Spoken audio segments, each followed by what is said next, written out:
বলছি যে উনি আমাদেরকে ক্ষমা চাইতে হবে।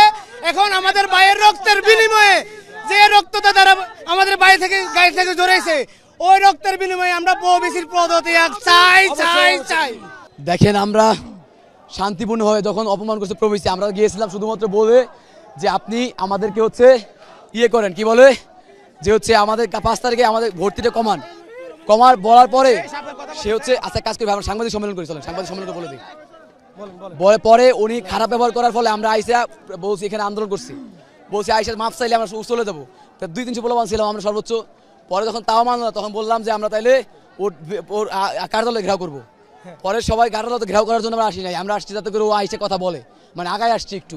ও তাও আসলো না, ও বাহিনী বানায়া পিছনে হচ্ছে মামুন বাহিনী বানায় পিছনে পাঠাইছে। আমাদের বড় ভাইরা যারা ছিল তারা বলছে আব্দুর রহমান তোরা সবাই চলে যা, আমরা সবাই চলে আসতেছিলাম। পুলিশ বলছে চলে যা। চলে যাওয়ার সময় এই মুহূর্তে পিছন থেকে ওরা পাটকে ছুটছে এবং লাঠি বেড়ে করছে। দেশীয় অস্ত্র হামলা ছিল, মামুন বাহিনীর হামলা, প্রবিসি মামুনের বাহিনীর হামলা। কারণ ওদের তো টাকার অভাব নাই, ওরা লোপারের টাকা ছাত্রদের পিছনে লিলিয়ে দেয়। এখানেও শান্তিপূর্ণ ছিলাম, জাস্ট উনি বলবে, আমরা আগে নিউজকে আপনাদের বলেছি যে আপনারা জাস্ট বলেন যে উনি মাপ চাইবে, মাপ চেয়ে 5টা দফা আছে। আমরা তো ঢাকা বিশ্ববিদ্যালয়ের সাথে নাই, কারণ ওরা তো চোরদের সাথে থাকবো না, বাংলাদেশের শিক্ষা সিন্ডিকেট ওদের সাথে থাকবো না। তো আমরা এর জন্য পরে বলছি যে আমরা ওদের আইসা 1 মিনিট বলবো, মামুন বলবে যে আমরা মাপ চাই পোলাপানের কাছে, কারণ মেয়েদেরকে অপমান করছে, আমাদের সবাইকে মাপ চাওয়ার জন্য আসছি। নিরিবিলি দাঁড়ায় আসছি, ওরা আইসা মাপ চায় না। পরে যখন আমরা ভাইরা বললো, ওরা তখন ওইখান থেকে এগ্রেসিভ হয়ে আসছে, আমরা তো খালি হাতে আসছি, লাঠি সোজা কারো হাতে নাই। পরে পোলাপানের মানে নিরাপত্তার স্বার্থে আমরা একটু পিছন থেকে আসতেছিলাম, পিছন থেকে ওরা হামলা করছে। মামুন বাহিনী হামলা করার পরে তখন পোলাপান আমার ঢাকা কলেজ কেমন, আচ্ছা ঢাকা কলেজ কেমন আপনারা তো জানেন, এটা তো কেমন পরাজয় মানে না, কখনো মরে যাবে তাও পরাজয় মানবে না। এবং ওই মুহূর্তে পোলাপান পরে ওইখান থেকে হয়ে আসে। আমাদের বৈষম্য ছাত্র আন্দোলনের সমন্বয় প্রধান আমাদের রাকিব আমার ভাই, ও রাকিব পুরো একদম ওকে মাইরা পুলিশ, এবং ওরা একদম এখন ভয়াবহ অবস্থা, পুলিশ মারছে নিউমার্কেট থানার ওসি মহসিনের নেতৃত্বে মারছে আমার চোখের সামনে, তারা মেরে ও অবস্থা খারাপ। এখন আমরা 7 কলেজের সবাই সমন্বয় করে বলছি যে হচ্ছে এখন যেহেতু আমাদের নিজেদের এখন আর স্ট্যামিনা নাই, মানে স্ট্যামিনা বলতে আমরা মরে গেলে তো কোনো সমস্যা নাই, কিছু করার নাই, তো এখন অস্তিত্বের প্রশ্ন। কিন্তু এখন চিন্তা করছি যে সবার সামষ্টিক স্বার্থে আমরা একটু সাংবাদিক সম্মেলন করবো আমাদের ঢাকা কলেজ অডিটোরিয়ামে।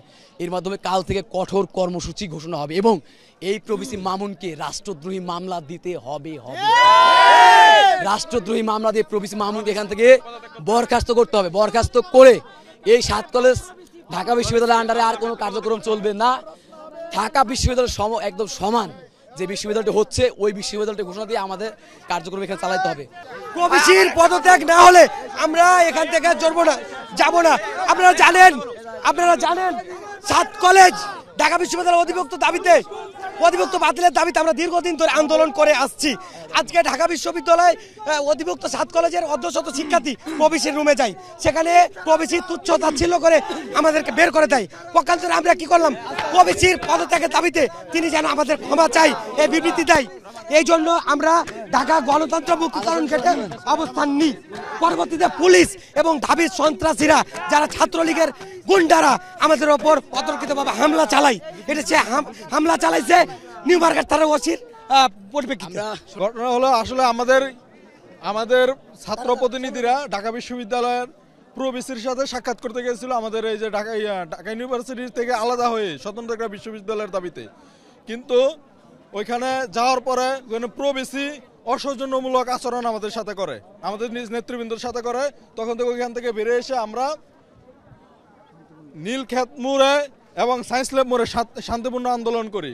কিন্তু শান্তিপূর্ণ আন্দোলনের মধ্যে ওইখান থেকে উস্কানি আসে যে আমাদেরকে ঢাকা কলেজে হামলা করবে, ঢাকা ইউনিভার্সিটি থেকে উস্কানি আসে। তখন আমরা ঢাকা ইউনিভার্সিটির অভিমুখে প্রবিসির বাসভবন ঘেরাওয়ের কর্মসূচি ঘোষণা আসে। তখন ঢাকা ইউনিভার্সিটির প্রবিসির ঘোষণা আসার পর আমরা যখন ওইদিকে অগ্রসর হই, গণতন্ত্র তরুণের কাছে গেলে পুলিশ আমাদের উপর অতর্কিত হামলা করে।